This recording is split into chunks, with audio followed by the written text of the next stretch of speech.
हमारा पे शौक हो ताके लोग कहे के टॉक हो। केहू बाटे तोहर यार सच पका हमार लागे अभियो तू करेलू केहू से प्यार लागे अभियो तू करेलू।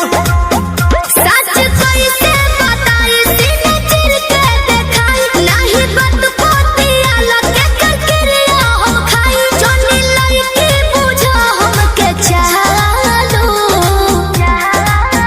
कौनो पिछला जन्म के करम कइले बारू तू तो कइले बारू तबे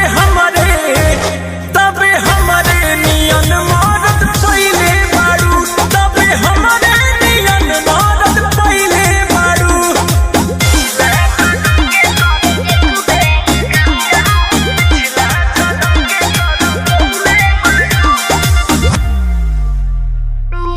कोई ना तोहरा से हम बेवफाई दियब केतना सफाई।